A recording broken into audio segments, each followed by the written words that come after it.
व्रजन्तमुपेतमपेतत्यं द्वैपायनो विरहकातर आजुहावा पुत्रा इति तन्मयतया तरवोऽपि नेदुः तं सर्वभूतहृदयं मुनिमानतोऽस्मि। यस्यानुभावमखिलश्रुतिसारमेकम् अध्यात्मदीपमतितितीर्षतां तमोन्धं संसारिणां करुणयाः पुराणगुह्यं तं व्याससूनुमुपयामि गुरुं मुनीनां। नारायणं नमस्कृत्य नरं चैव नरोत्तमं देवीं सरस्वतीं व्यासं ततो ग्रन्थमुदीरये। मातर्मे मातरिष्वन्न पितरतुलगुरो भ्रातरिष्टाप्तबन्धो स्वामिन् सर्वान्तरात्मन् जरजरयितर्जन्ममृत्यामयानां गोविन्दे देहि भक्तिं भवति च भगवन्नूर्जितां निर्निमित्तां निर्व्याजां निश्चलां सद्गुणगणबृहतीं शाश्वतीम् आशुदेवाम्।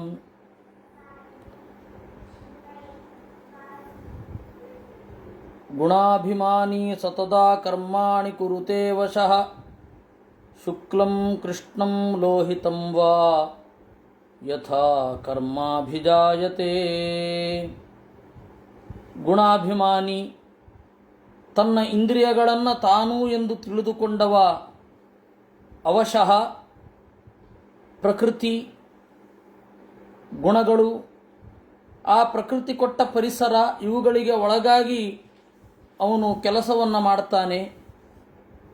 ಶುಕ್ಲ ಬಿಳಿ ಕೆಲಸ ಅಂದರೆ ಪುಣ್ಯ, ಅದನ್ನು ಮಾಡಿ ಮುಂದಿನ ಜನ್ಮದಲ್ಲಿ ಪುಣ್ಯವನ್ನು ಅನುಭವಿಸ್ತಾನೆ. ಕೆಟ್ಟದ್ದನ್ನು ಮಾಡಿ ಕೆಟ್ಟದ್ದನ್ನು ಅನುಭವಿಸ್ತಾನೆ. ಶುಕ್ಲಾನ್ ಪ್ರಕಾಶಭೂಯಿಷ್ಠಾನ್ ಲೋಕಾನ್ ಆಪ್ನೋತಿ ಕರ್ಹಿಚಿತ್ ದುಃಖೋದರ್ಕಾನ್ ಕ್ರಿಯಾಯಾಸಾನ್ ತಮಶೋಕೋತ್ಕಟಾನ್ ಕ್ವಚಿತ್. ಪ್ರಕಾಶಭೂಯಿಷ್ಠಾನ್ ಬೆಳಕೇ ತುಂಬಿರುವ ಲೋಕಗಳನ್ನು ಪುಣ್ಯಕರ್ಮದಿಂದ ಹೊಂದುತ್ತಾನೆ. ಇನ್ನು ದುಃಖೋದರ್ಕಾನ್ ಉತ್ಕಟವಾದ ದುಃಖ ಇರುವ ಕ್ರಿಯೆಯ ಆಯಾಸ ಮಾತ್ರ ಇರುವ ಕರ್ಮಗಳನ್ನು ಮಾಡಿ ಅಜ್ಞಾನ ದುಃಖ ಇವುಗಳಿಂದ ತುಂಬಿರುವ ಲೋಕವನ್ನು ಹೊಂದುತ್ತಾನೆ. ಕ್ವಚಿತ್ ಪುಮಾನ್ ಕ್ವಚಿತ್ ಚ ಸ್ತ್ರೀ ಕ್ವಚಿನ್ನೋ ಭಯಂ ಅಂಧಧೀಹಿ ದೇವೋ ಮನುಷ್ಯಸ್ತಿರ್ಯಗ್ವ ಯಥಾ ಕರ್ಮ ಗುಣಂ ಭವಃ. ಕೆಲವೊಮ್ಮೆ ಗಂಡಾಗಿ ಹುಟ್ಟುತ್ತಾನೆ, ಗಂಡಾಗಿ ಹುಟ್ಟಿದವ ಹೆಣ್ಣಾಗ್ತಾನೆ. ಕೆಲವೊಮ್ಮೆ ಹೆಣ್ಣು ಅಲ್ಲದ ಗಂಡು ಅಲ್ಲದ ಸ್ಥಿತಿಯನ್ನು ಹೊಂದೋದು ಇದೆ.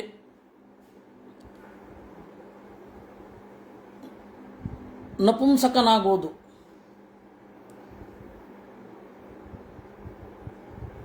ದೇವತೆಯಾಗಿ ಮನುಷ್ಯನಾಗಿ ತಿರ್ಯಕ್ ಅಡ್ಡ ಓಡಾಡುವ ಪಶುವಾಗಿ ಹುಟ್ಟುತ್ತಾನೆ.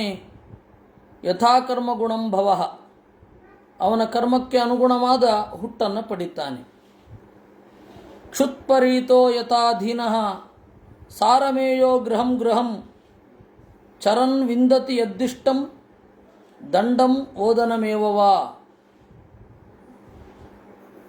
ಹಸಿವಿನಿಂದ ನೊಂದ ನಾಯಿ ಮನೆ ಮನೆಗೆ ತಿರುಗುತ್ತಾ ಇರುವಾಗ ಕೋಲಿನ ಪೆಟ್ಟು ಬೀಳಬಹುದು, ಅನ್ನವೂ ಸಿಗಬಹುದು.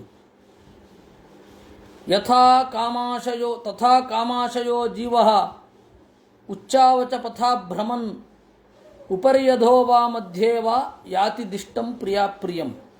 ಹಾಗೆಯೇ ಜೀವನೋರ್ವ ಕಾಮಾಶಯ ಬಯಕೆ ತುಂಬಿದ ಅಂತಃಕರಣದವನಾಗಿ ಕೆಟ್ಟ ಒಳ್ಳೆಯ ದಾರಿಗಳಲ್ಲಿ ಸಾಗುತ್ತಾ ಮೇಲ್ಗಡೆಗೋ ಕೆಳಗಡೆಗೋ ನಡುವೆಯೋ ಸಿಕ್ಕಿಕೊಳ್ತಾನೆ. ದೇವರು ಕೊಟ್ಟ ಪ್ರಿಯವನ್ನು ಅಪ್ರಿಯವನ್ನು ಭೋಗಿಸ್ತಾನೆ. ದುಃಖೇಶು ಏಕತರೇಣಾಪಿ ದೈವಭೂತಾತ್ಮ ಹೇತುಷು ಜೀವಸ್ಯ ನವ್ಯವಚ್ಛೇದಃ ಸ್ಯಾಚ್ಚೇತ್ ತತ್ತತ್ ಪ್ರತಿಕ್ರಿಯಾ ದುಃಖೇಶು ಏಕತರೇಣಾಪಿ ಅಧಿದೈವಿಕವಾದ ಅಧಿಭೌತಿಕವಾದ ಆಧ್ಯಾತ್ಮಿಕವಾದ ದುಃಖ ಬಂದಾಗ ಯಾವುದೋ ಒಂದು ದುಃಖದಿಂದ ಪಾರಾದರೂ ಕೂಡ ಇನ್ನೊಂದು ತರಹದ ದುಃಖ ಇದ್ದೇ ಇರುತ್ತೆ.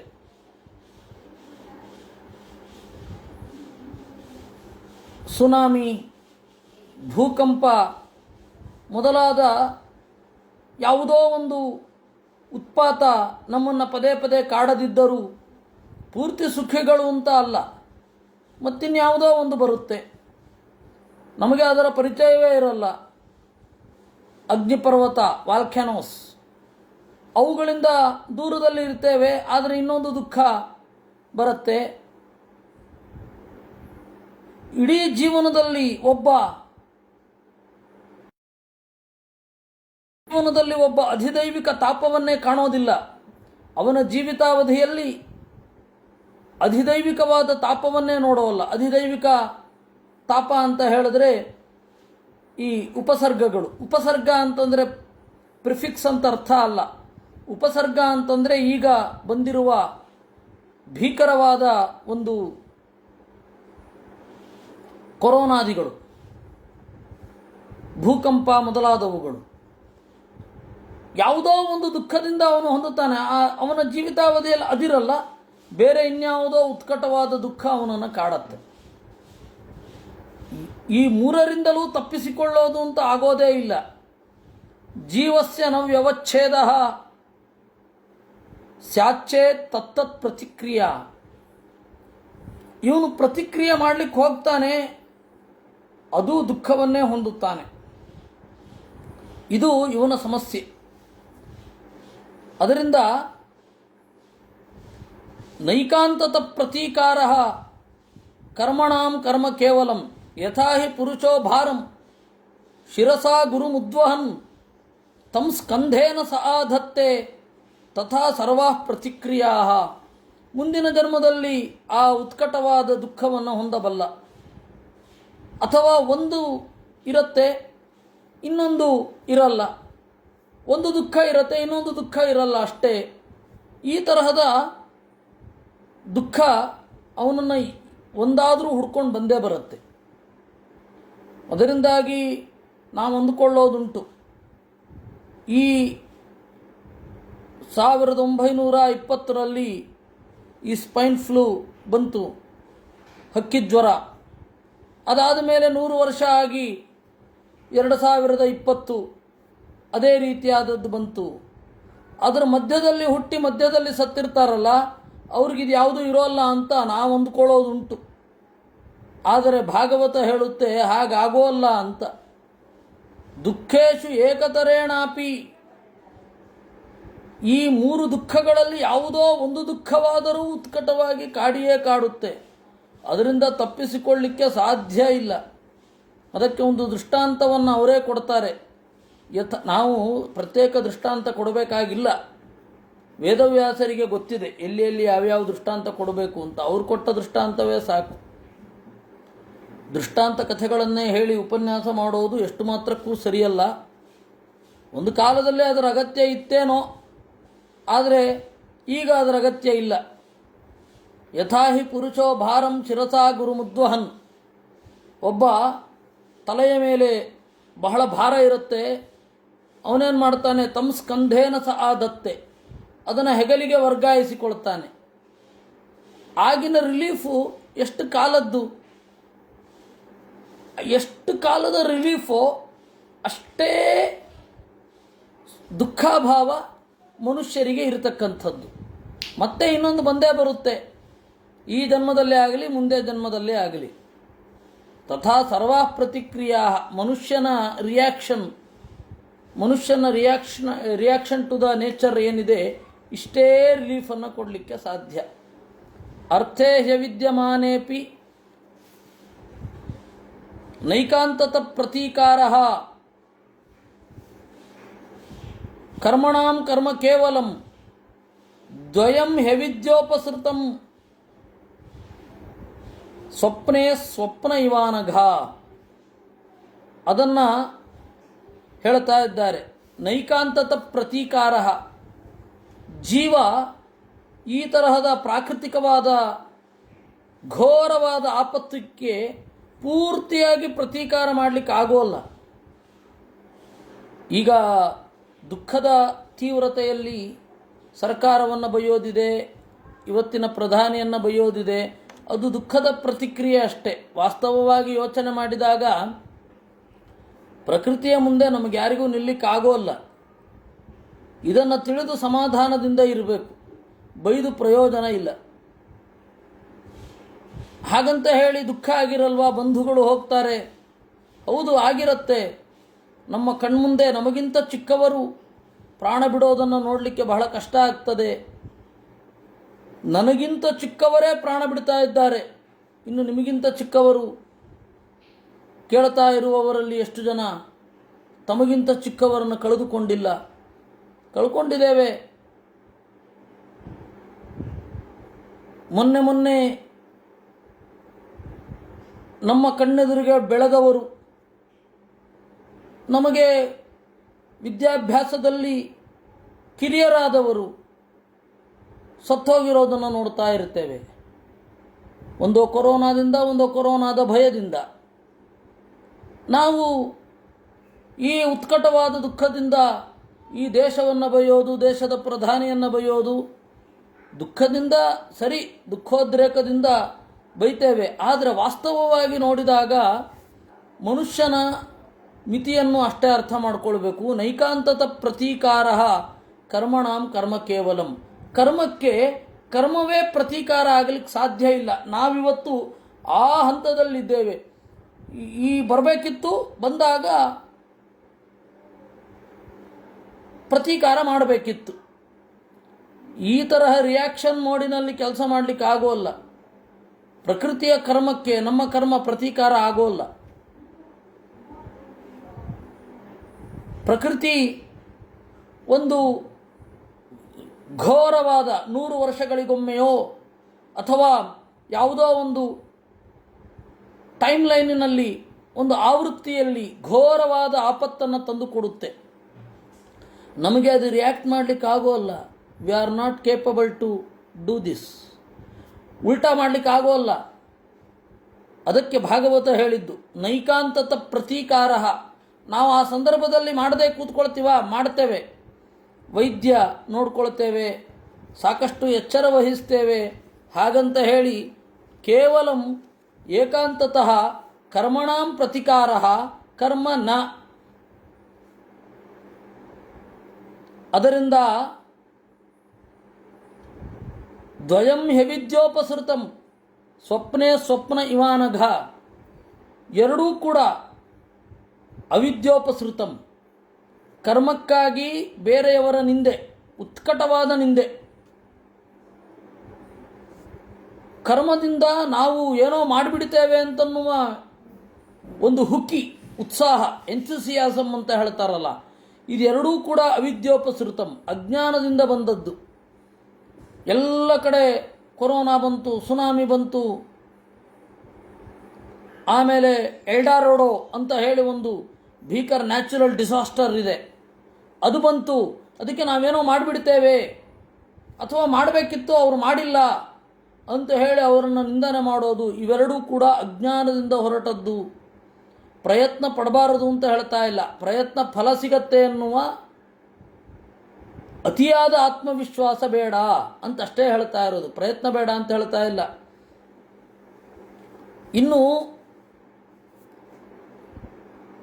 ಅದಕ್ಕೆ ಉದಾಹರಣೆ ಕೊಡ್ತಾರೆ, ಸ್ವಪ್ನೇ ಸ್ವಪ್ನ ಇವಾನಘ ಅಂತ. ಕನಸಿನೊಳಗಡೆ ಒಂದು ಕನಸು ಬಿದ್ದ ಹಾಗೆ ಆ ತರಹ ಆಗತ್ತೆ. ಕನಸಿನೊಳಗಡೆಯ ಕನಸು ಬಹಳ ಕಷ್ಟ. ಅರ್ಥೇ ಹ್ಯವಿದ್ಯಮಾನೇಪಿ ಸಂಸ್ಕೃತಿರ್ನನುವರ್ತತೆ ಮನಸಾ ಲಿಂಗಭೂತೇನ ಸ್ವಪ್ನೇ ವಿಚರತೋ ಯಥಾ. ಅರ್ಥೇ ಅವಿದ್ಯಮಾನೇಪಿ, ನಿಜವಾದ ನಮ್ಮನ್ನು ಬಂಧಿಸುವ ವಸ್ತು ಇರದಿದ್ದರೂ ಸಂಸಾರ ಅಂತನ್ನೋದು ನಮ್ಮನ್ನು ಕಾಡಿಯೇ ಕಾಡುತ್ತೆ. ಸಂಸಾರದಿಂದ ನಾವು ತಪ್ಪಿಸಿಕೊಳ್ಳಿಕ್ಕಾಗೋಲ್ಲ. ಯಾಕೆ ಅಂದರೆ ನಮ್ಮದಲ್ಲದ ದೇಹಕ್ಕೂ ಕೇವಲ ನಮ್ಮದಾಗಿರುವ ನಮಗೂ ಕೊಂಡಿ ಮನಸ್ಸು ಅಂತ ಒಂದಿದೆ. ಮನಸಾ ಲಿಂಗಭೂತೇನ. ಅದಕ್ಕೊಂದು ದೃಷ್ಟಾಂತ ಕೊಡ್ತಾರೆ. ಸ್ವಪ್ನೇ ವಿಚಾರತೋ ಯಥಾ ಅಂತ. ಕನಸಿನಲ್ಲಿ ಇನ್ನೊಂದು ದೇಹ ಏನು ಪಡೆದಿರೋಲ್ಲ. ಕನಸಿನಲ್ಲಿ ಇರುವ ದೇಹವನ್ನು ನಮ್ಮದು ಅಂತ ನಾವು ಅಂದುಕೊಂಡಿರ್ತೇವೆ. ನಮ್ಮದಲ್ಲ ಅನ್ನೋದು ಎಚ್ಚರ ಆದ ಕೂಡಲೇ ಗೊತ್ತು. ಅದೇ ರೀತಿ ಎಚ್ಚರದಲ್ಲಿರುವ ಈ ದೇಹ ನಮ್ಮದಲ್ಲ ಅಂತ ತಿಳ್ಕೋಬಾರ್ದೇನು? ಇದು ಭಾಗವತ ನಮಗೆ ಹೇಳುವಂಥದ್ದು. ಇದಕ್ಕೆ ಮಧ್ವಾಚಾರ್ಯರ ಭಾಷ್ಯ ನೋಡೋಣ. ಸಂಸ್ಕೃತೆ ಸ್ವಪ್ನ ಸಾಮ್ಯಂತು ಯಥಾರ್ಥ ಜ್ಞಾನವರ್ಜನಂ ಇತಿ ಚ. ಸಂಸಾರವನ್ನು ಕನಸಿನಂತೆ ಅಂತ ಹೇಳಿದ್ದಾರೆ ಅಂತ ಹೇಳಿದರೆ ಅದರಲ್ಲಿ ಇರುವ ಕಾಮನ್ ಫ್ಯಾಕ್ಟರ್ ಇದು. ಎರಡರಲ್ಲಿಯೂ ಯಥಾರ್ಥ ಜ್ಞಾನ ಇರಲ್ಲ. ಕನಸಿನಲ್ಲಿಯೂ ಯಥಾರ್ಥ ಜ್ಞಾನ ಇರಲ್ಲ. ನಮ್ಮದಲ್ಲದ ದೇಹವನ್ನು ನಮ್ಮದು ಅಂತ ಅಂದುಕೊಂಡಿರ್ತೇವೆ. ಹಾಗೆ ಎಚ್ಚರದಲ್ಲಿಯೂ ಕೂಡ ನಮ್ಮದಲ್ಲದ್ದನ್ನು ನಮ್ಮದು ಅಂತ ಅಂದುಕೊಂಡಿರ್ತೇವೆ. ಜಾಗ್ರತ್ಯವಿದ್ಯಮಾನಂತು ದೇಹಾತ್ಮತ್ವಂತು ಕೇವಲಂ ಅವಿದ್ಯಮಾನಂ ಸ್ವಪ್ನೇತು ಜಾಗ್ರತ್ವ ಜ್ಞಾನಮೇವ ಚ. ಎಚ್ಚರದಲ್ಲಿ ಭ್ರಮೆ ಯಾವುದು ಅಂತಂದರೆ ನಮ್ಮದಲ್ಲದ ದೇಹವನ್ನು ನಮ್ಮದು ಅಂತ ಅಂದುಕೊಂಡಿರೋದು, ನಮಗಿಲ್ಲದ ಶಕ್ತಿ ನಮಗಿದೆ ಅಂತ ಅಂದುಕೊಳ್ಳೋದು, ನಮಗಿರದ ಜ್ಞಾನವನ್ನು ನಮಗಿದೆ ಅಂತ ಅಂದುಕೊಳ್ಳೋದು. ಇದು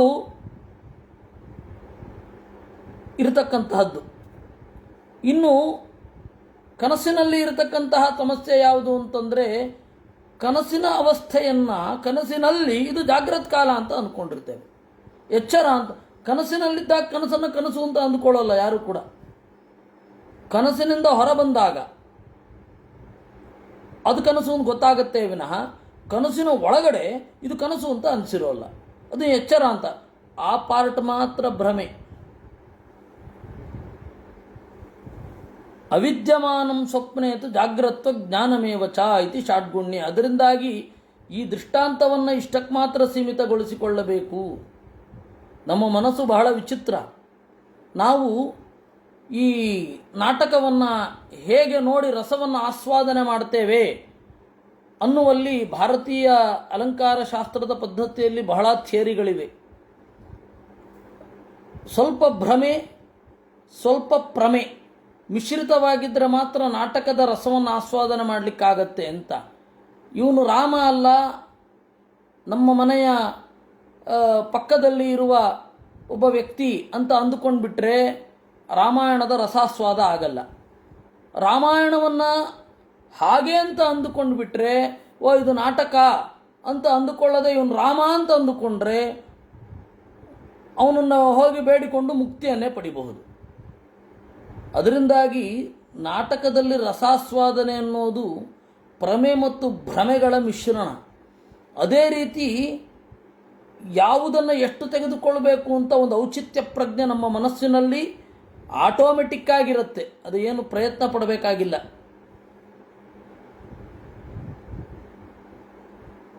ಅದನ್ನು ಯಾರೂ ಶಿಕ್ಷಣ ಕೊಡಲ್ಲ ನಮಗೆ. ನೋಡು, ಇಲ್ಲಿ ಪಾತ್ರವನ್ನು ಪಾತ್ರವಾಗಿ ನೋಡು, ರಸವನ್ನು ಮಾತ್ರ ಆಸ್ವಾದಿಸು ಅಂತ. ಆದರೆ ಆಟೋಮೆಟಿಕ್ಕಾಗಿ ನಮ್ಮ ಮನಸ್ಸು ಆ ರೀತಿ ನೋಡಿಬಿಡತ್ತೆ. ಆ ರೀತಿ ಯಾವ ಉದಾಹರಣೆಯನ್ನು ಎಷ್ಟರ ಮಟ್ಟಿಗೆ ತೆಗೆದುಕೊಳ್ಬೇಕು ಅಂತ ಗೊತ್ತಿರಬೇಕು. ಇದನ್ನು ಹಾಗೆ ಯೋಚನೆ ಮಾಡಿಬಿಡೋದಲ್ಲ. ನಾಟಕವನ್ನು ನೋಡುವಾಗ ಏನು ಔಚಿತ್ಯ ಪ್ರಜ್ಞೆ ಇರ್ತದೆ, ರಸ ಅನ್ನೋದು ಪ್ರೇಕ್ಷಕನಲ್ಲಿ, ನಟನಲ್ಲಿ ಇರಬಾರದು. ನಟನಲ್ಲಿ ರಸ ಇರಬಾರದು. ನಟನಲ್ಲಿ ಕೇವಲ ಕ್ರಿಯೆ ಇರಬೇಕು. ಪ್ರೇಕ್ಷಕನಲ್ಲಿ ರಸಾಸ್ವಾದ ಆಗಬೇಕು. ನಟನಲ್ಲೇ ರಸಾಸ್ವಾದ ಆಗಿಬಿಟ್ರೆ ಬಹಳ ಭೀಕರ ಅದು. ಎಷ್ಟೋ ಕಡೆ ದೇವಿ ಪಾತ್ರ ಮಾಡುವವನಿಗೆ ನಿಜವಾಗಿಯೂ ದೇವಿ ಬಂದು ಆವಾಹಿತಳಾಗಿ ಅಥವಾ ಆ ತರಹ ಇವನು ಅಂದುಕೊಂಡು ಎದುರುಗಡೆ ಇರೋರನ್ನು ನಿಜವಾಗಿಯೂ ಚುಚ್ಚಿದ್ದಿದೆ. ಅದರಿಂದಾಗಿ ಅಲ್ಲೊಂದು ಔಚಿತ್ಯ ಪ್ರಜ್ಞೆ ಇರಬೇಕು. ಭ್ರಮೆ ಮತ್ತು ಪ್ರಮೆಗಳ ಹದವಾದ ಮಿಶ್ರಣ ಅದೇ ರೀತಿ ಇಲ್ಲಿಯೂ ಇರಬೇಕು ನಮಗೆ ಅಂತ ಹೇಳ್ತಾರೆ. ಎಷ್ಟರ ಮಟ್ಟಿಗೆ ಆ ದೃಷ್ಟಾಂತವನ್ನು ತೆಗೆದುಕೊಳ್ಬೇಕು ಅಷ್ಟರ ಮಟ್ಟಿಗೆ ಮಾತ್ರ ದೃಷ್ಟಾಂತವನ್ನು ತೆಗೆದುಕೊಳ್ಬೇಕು, ಬೇರೆ ಅಲ್ಲ. ಅಥಾತ್ಮನೋರ್ಥಭೂತಸ್ಯ ಯತೋನರ್ಥ ಪರಂಪರಾ ಸಂಸ್ಕೃತಿಸ್ತದ್ವ್ಯವಚ್ಛೇದೋ ಭಕ್ತ್ಯಾ ಪರಮಯಾ ಹರವು. ಹಾಗಾದರೆ ಸಂಸಾರ ಅಂದರೆ ಏನು? ಯಾವುದು ಅನರ್ಥವೋ ಅದನ್ನು ಅರ್ಥ ಅಂತ ಅಂದುಕೊಳ್ಳೋದು. ನಮ್ಮ ಆಸ್ತಿ ಯಾವುದಿದೆಯೋ ಅದನ್ನು ಮರೆತು ಇಲ್ಲದಂತೆ ಬದುಕೋದೇನಿದೆ ಅದು ಸಂಸಾರ. ತದ್ವ್ಯವಚ್ಛೇದ ನೋಡಿ, ಇದೇ ನಿರ್ವಚನ. ಅರ್ಥಭೂತಸ್ಯ ಆತ್ಮನಃ ಸುಖದ ಪ್ರಯೋಜನ, ಜ್ಞಾನ ಮೊದಲಾದ ಆಸ್ತಿ ಜೀವಸ್ವರೂಪದ್ದಿದೆ. ಅದಕ್ಕೆ ಅನರ್ಥ ಪರಂಪರಾ ಸಂಸ್ಕೃತಿ. ಅದರ ಅನರ್ಥ ಅನ್ನೋದು ಸಂಸಾರ. ಅರ್ಥವನ್ನು ಅರ್ಥ ಅಂತ ಕನ್ಸಿಡರ್ ಮಾಡದೇ ಇರೋದು, ಇದ್ದ ಹಣವನ್ನು ಮರೆತು ಬದುಕುವುದು ಸಂಸಾರ. ತದ್ವ್ಯವಚ್ಛೇದ, ಈ ತರಹದ ಮರೆವಿನ ನಾಶ ಯಾವುದರಿಂದ ಆಗತ್ತೆ ಅಂತಂದರೆ ಭಕ್ತ್ಯಾ ಪರಮಯಾ ಹರವು, ಪರಮಾತ್ಮನಲ್ಲಿ ಭಕ್ತಿ ಅಂತನ್ನೋದಿದ್ದಾಗ. ಇದು ಅನಿವಾರ್ಯ ಅಂತ ಹೇಳ್ತಾರೆ. ಭಾಗವತ ಹೀಗೆ ಹೇಳಿ, ವಾಸುದೇವೇ ಭಗವತಿ ಭಕ್ತಿಯೋಗ ಸಮಾಹಿತಃ ಸಧ್ರೀಚೀನೇನ ವೈರಾಗ್ಯಂ ಜ್ಞಾನಂಚ ಜನಯಿಷ್ಯತಿ. ಪರಮಾತ್ಮನಲ್ಲಿ ಭಕ್ತಿಯೋಗ, ಜ್ಞಾನಪೂರ್ವಕವಾದ ಭಕ್ತಿ, ಕೇವಲ ಕರ್ಮ ಅಲ್ಲ, ಜ್ಞಾನಪೂರ್ವಕವಾದ ಭಕ್ತಿ ಏನಿರುತ್ತೆ ಅದು ವೈರಾಗ್ಯವನ್ನು ಜ್ಞಾನವನ್ನು ಹುಟ್ಟಿಸತ್ತೆ ಒಟ್ಟಿಗೆ. ಸೋಚಿರಾದೇವರಾಜರ್ಷೇ ಸ್ಯಾದಚ್ಯುತ ಕಥಾಶ್ರಯ ಶೃಣ್ವತಃ ಶ್ರದ್ಧದಾನಸ್ಯ ನಿತ್ಯದಾ ಸ್ಯಾತ್ ಅಧೀಯತಃ. ರಾಜರ್ಷೇ, ಓ ರಾಜನೂ ಆಗಿ ಋಷಿಯೂ ಆದ ಪುರಂಜನನೇ, ಅಚ್ಯುತ ಕಥಾಶ್ರಯ, ದೇವರ ಕಥೆಗಳನ್ನು ಕೇಳುವುದರಿಂದ ಈ ವೈರಾಗ್ಯ ಮತ್ತು ಜ್ಞಾನ ಸಹಜವಾಗಿ ಬರ್ತದೆ. ದೇವರ ಕಥೆಯನ್ನು ಕೇಳುವುದರಿಂದ ಆಗುವ ಪ್ರಯೋಜನ ಏನು ಅಂತಂದರೆ ಸಹಜವಾದ ವೈರಾಗ್ಯ. ದೇವರ ಕಥೆಯನ್ನು ಕೇಳಿಯೂ ಕೂಡ ವೈರಾಗ್ಯ ಬರಲಿಲ್ಲ ಅಂದರೆ ಅದು ದೇವರ ಕಥೆ ಅಲ್ಲ. ದೇವರ ಕಥೆಯನ್ನು ಕೇಳಿಯೂ ಕೂಡ ನಮಗೆ ಪಾಪ ಮಾಡಬೇಕು ಅಥವಾ ಪಾಪ ಮಾಡಬಾರದು ಅಂತ ಅನ್ನಿಸಬೇಕೇ ವಿನಃ ಪಾಪ ಮಾಡಿದ್ರೆ ಅವನು ಕ್ಷಮಿಸಿ ಬಿಡ್ತಾನೆ ಅಂತ ಭಾವನೆ ಬಂದರೆ ಅದು ದೇವರ ಕಥೆಯೇ ಅಲ್ಲ, ಅಥವಾ ದೇವರ ಕಥೆಯ ಪ್ರಯೋಜನ ಅಲ್ಲ. ಈ ಹಿನ್ನೆಲೆಯಲ್ಲಿ ನಿತ್ಯದಾ ಸ್ಯಾತ್, ದೇವರ ಕಥೆಯನ್ನು ಕೇಳಬೇಕು. ಯತ್ರ ಭಾಗವತಾರಾಜನ್ ಸಾಧವೋ ವಿಶದಾಶ್ರಯ ಭಗವದ್ಗುಣಾನುಕಥನ ಶ್ರವಣ ವ್ಯಗ್ರಚೇತಸಃ. ಅದರಿಂದ ಭಗವದ್ಭಕ್ತರು, ನಿರ್ಮಲವಾದ ಮನಸ್ಸಿನ ಸಜ್ಜನರು ಎಲ್ಲರೂ ಕೂಡ ಪರಮಾತ್ಮನ ಕಥೆಗಳನ್ನು ಕೇಳುವುದರಲ್ಲಿ ಒಂದು ಉತ್ಸಾಹವನ್ನು ಹೊಂದಿರ್ತಾರೆ. ಪರಮಾತ್ಮನ ಕಥೆಯ ಕೇಳಿಕೆಯೇ ಅವರಿಗೊಂದು ಹಬ್ಬ. ತಸ್ಮಿನ್ ಮಹನ್ಮುಖರಿತ ಮಧುಭಿಚ್ಚರಿತ್ರ ಪೀಯೂಷತೋಯ ತರಿತ ಪರಿತ ಸ್ರವಂತಿ ತಾಯೇ ಪಿಬಂತ್ಯನುಸವಂ ನೃಪಗಾಢಕರಣೈಸ್ತಾನ್ನ ಸ್ಪೃಶಂತಿ ಅಶನತೃಡ್ಭಯಶೋಕಮೋಹಾಃ. ತಸ್ಮಿನ್ ಮಹನ್ಮುಖರಿತಾಃ, ಪರಮಾತ್ಮನ ಕಥೆಗಳು ಮಹಾತ್ಮರ ಬಾಯಿಂದ ಹೊರ ಚೆಲ್ಲುವಾಗ ಅದನ್ನು ಅನುಸವಂ ಪಿಬಂತಿ, ಮೂರೂ ಹೊತ್ತು ಕೂಡ ಯಾರು ಸ್ವೀಕಾರ ಮಾಡ್ತಾರೆ ಪರಮಾತ್ಮನ ಕಥೆ ಎಂಬ ಅಮೃತವನ್ನು, ಅವರನ್ನು ಹಸಿವೆ, ನೀರಡಿಕೆ, ಭಯ, ಶೋಕ, ಮೋಹ ಇವುಗಳು ತಾಗುವುದಿಲ್ಲ. ಎರಡರ್ಥದಲ್ಲಿ. ಒಂದು, ಪರಮಾತ್ಮನ ಕಥೆಯನ್ನು ಕೇಳುವವರಿಗೆ ದೇವರು ವ್ಯವಸ್ಥೆ ಮಾಡ್ತಾನೆ, ಏನೋ ಒಂದು ವ್ಯವಸ್ಥೆ ಮಾಡ್ತಾನೆ, ಇದು ಒಂದು.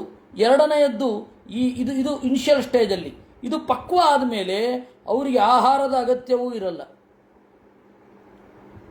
ಕೇವಲ ಜ್ಞಾನದಿಂದ ತೃಪ್ತರಾಗಿ ಬಿಡುತ್ತಾರೆ.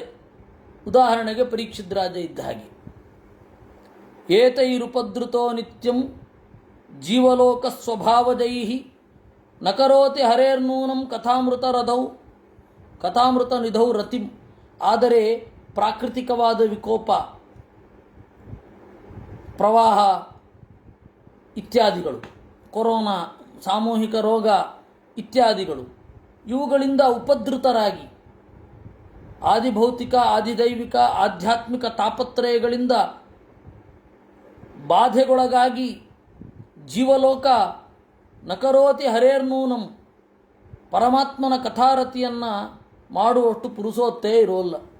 ಪ್ರಜಾಪತಿಪತಿ ಸಾಕ್ಷಾತ್ ಭಗವಾನ್ ಗಿರಿಚೋ ಮನು ದಕ್ಷಾದಯ ಪ್ರಜಾಧ್ಯಕ್ಷಾ ನೈಷ್ಠಿಕಾ ಸನಕಾದಯ.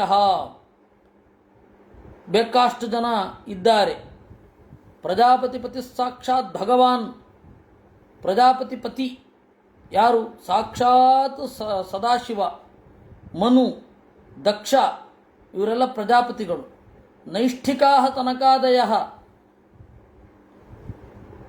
ತಮ್ಮ ಹಲವಾರು ಜನ್ಮಗಳ ಪ್ರಯಾಣದಲ್ಲಿ ಒಮ್ಮೆಯಾದರೂ ಸ್ತ್ರೀ ಸಂಪರ್ಕವನ್ನು ಪಡೆದೇ ಇರ್ತಾರೆ. ಎಂತಹ ಸ್ವಾಮಿಗಳೇ ಆಗಿರಲಿ, ಎಂತಹ ಸನ್ಯಾಸಿಯೇ ಆಗಿರಲಿ, ಜೀವನದಲ್ಲಿ ಒಮ್ಮೆಯೂ ಕೂಡ ಸ್ತ್ರೀ ಸಂಪರ್ಕವನ್ನು ಪಡೆಯದ ನಿಜವಾದ ನೈಷ್ಠಿಕ ಬ್ರಹ್ಮಚರ್ಯ ಅಂತ ಹೇಳಿದರೆ ತನಕಾದಿಗಳು. ಅವರದ್ದು ಮರೀಚಿ, ಅತ್ರಿ, ಅಂಗಿರಸ್, ಪುಲಸ್ತ್ಯ, ಪುಲಹ, ಕ್ರತು, ಭೃಗು, ವಸಿಷ್ಠ ಇವರೆಲ್ಲರೂ ಕೂಡ ಬ್ರಹ್ಮವಾದಿಗಳು. ಪರಮಾತ್ಮನನ್ನು ಕುರಿತು ನುಡಿಯುವವರು, ಪರಮಾತ್ಮನನ್ನು ತಿಳಿದುಕೊಳ್ಳುವವರು. ಇಲ್ಲಿ ಪ್ರಜಾಪತಿ ಪತಿ ಅಂತ ಒಂದು ಪದ ಇದೆ. ಅದಕ್ಕೆ ಮಧ್ವರು ಹೇಳಿದರು, ಪ್ರಜಾಪತಿ ಪತಿರ್ಬ್ರಹ್ಮ ವಿರಿಂಚಶ್ಚೇತಿ ಕಥ್ಯತೆ. ಪ್ರಜಾಪತಿ ಪತಿ ಅಂತಂದರೆ ಬ್ರಹ್ಮ, ಆಮೇಲೆ ಗಿರೀಶ, ಸದಾಶಿವ, ಇವರೆಲ್ಲರೂ ಭಗವದ್ಭಕ್ತರು. ಎಲ್ಲ ಕಡೆ ಇದು ಸ್ಪಷ್ಟ. ಅದರಿಂದ ಇವರು ನಿರಂತರವಾಗಿ ಈ ಕಥೆಯನ್ನು ಕೇಳ್ತಾರೆ. ಅದ್ಯಾಪಿ ವಾಚಸ್ಪತಯ ತಪೋವಿದ್ಯಾ ಸಮಾಧಿಭಿ ಪಶ್ಯಂತೋಪಿ ನ ಪಶ್ಯಂತಿ ತದ್ವಿಷ್ಣೋ ಪರಮಂ ಪದಂ. ಇವತ್ತಿಗೂ ಕೂಡ ಮಾತಿಗೆ ಒಡೆಯರು ವಾಚಸ್ಪತಯ. ನಮಗೆ ಮಾತು ಬಹಳ ಕಡಿಮೆ ಬರೋದು. ಯಾಕೆಂದರೆ ನಮಗೆ ಮಾತಿನ 4 ಭಾಗಗಳೇ ಗೊತ್ತಿಲ್ಲ.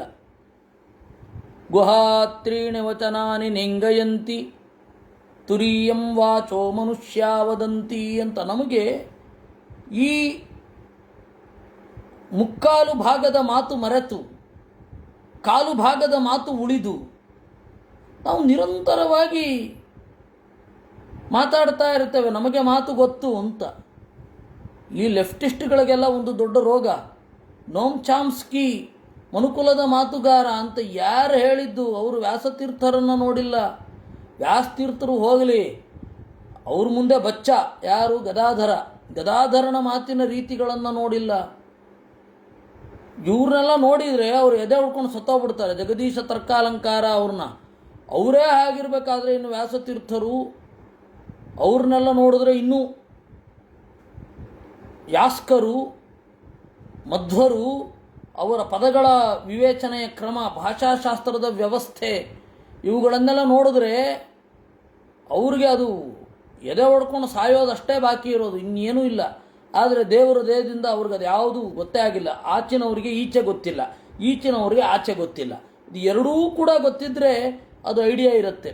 ಅದರಿಂದಾಗಿ ವಾಚಸ್ಪತಿ ಅಂತ ಹೇಳಿ ಒಂದು ನಮ್ಮಲ್ಲಿ ಶಬ್ದ ಪ್ರಯೋಗವೇ ಉಂಟು. ನೀವು ಆಂಗ್ಲದಲ್ಲಿ ಆಗಲಿ ಬೇರೆ ಎಲ್ಲಿಯೂ ಆಗಲಿ ಮಾತಿನ ಗಂಡ ಅಂತ ಒಂದು ಪ್ರಯೋಗವೇ ಇಲ್ಲ. ಯಾಕೆಂದರೆ ಆ ಕಾನ್ಸೆಪ್ಟು ಅವರಲ್ಲಿ ಯಾಕೆ ಬರಲಿಲ್ಲ ಅಂದರೆ ಮಾತಿನ ಪೂರ್ಣ ರೂಪ ನಮ್ಮಲ್ಲಿದೆ ಅಂತ ಅವ್ರಿಗೆ ಅನ್ನಿಸಿಲ್ಲ. ಅನ್ನಿಸಿದ್ದಿದ್ರೆ ಬರೋದು. ಕಾನ್ಸೆಪ್ಟ್ಗೆ ಅನುಗುಣವಾದ ಪದವನ್ನು ಎಲ್ಲರೂ ಆಯ್ದುಕೊಳ್ತಾರಲ್ವೇ? ಕಾನ್ಸೆಪ್ಟ್ ಎಲ್ಲಿಲ್ಲ ಅಲ್ಲಿ. ಇವಾಗ ನೋಡಿ, ಮಾಡಿಸೋದು ಅನ್ನೋದು ಇಂಗ್ಲೀಷಿನಲ್ಲಿ ಸಹಜ ಅಲ್ಲ. Get it done. ಯಾಕೆ ಅಂದರೆ ಅವರಲ್ಲಿ ಪ್ರೇರಣೆ ಗೊತ್ತಿಲ್ಲ, ಅಂತರ್ಯಾಮಿತ್ವ ಇಲ್ಲ. ಅದು ಹೆಂಗೆ ಹೇಳ್ತಾರೆ ಅವರು? ಅದರಿಂದ ವಾಚಸ್ಪತಯ ಇವರೆಲ್ಲ ಮಾತುಗಳ ಒಡೆಯರು. ಮಾತಿನ ಎಲ್ಲ ರೀತಿಯ ಎಲ್ಲ ಬಗೆಯನ್ನು, ಎಲ್ಲದರ ಆಯಾಮಗಳನ್ನು ಬಲ್ಲವರು. ಈ ವಾಚಸ್ಪತಿಗಳು ಏನಿದ್ದಾರೆ, ತಪೋ ವಿದ್ಯಾ ಸಮಾಧಿಭಿ, ಆಲೋಚನೆ, ತಮ್ಮ ವಿದ್ಯೆ, ತಮ್ಮ ಧ್ಯಾನ ಇವುಗಳಿಂದ ದೇವರನ್ನು ನೋಡ್ತಾ ಇದ್ದರೂ ಪೂರ್ಣವಾಗಿ ನೋಡಿಲ್ಲ ಅನ್ನುವ ಅತೃಪ್ತಿಯನ್ನು ಅನುಭವಿಸ್ತಾ ಇರ್ತಾರೆ. ಯಾಕೆಂದರೆ ದೇವರು ಅಷ್ಟು ಮಹಾಮಹಿಮ. ಆದ್ದರಿಂದ ಶಬ್ದಬ್ರಹ್ಮಣಿ ದುಷ್ಪಾರೇ ಚರಂತ ಉರುವಿಸ್ತರೇ ಮಂತ್ರಲಿಂಗೈರ್ವ್ಯವಚ್ಛಿನ್ನಂ ಭಜಂತೋ ನವಿದುಪ್ಪರಂ. ಶಬ್ದಬ್ರಹ್ಮಣಿ ದುಷ್ಪಾರೇ. ಶಬ್ದ ವೇದ. ವೇದ ಅನ್ನುವುದು ಅದಕ್ಕೊಂದು ಅಂತ್ಯ ಇಲ್ಲ. ಅನಂತಾವೈ ವೇದಾ ಅಂತ ಮಾತು. ವೇದಗಳು ಅನಂತ.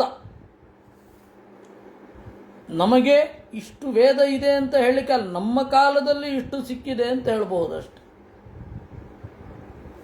ನಮ್ಮ ಕಾಲದಲ್ಲಿ ಇಷ್ಟು ವೇದ ಇದೆ ಅಂತ ಹೇಳಬಹುದೇ ವಿನಃ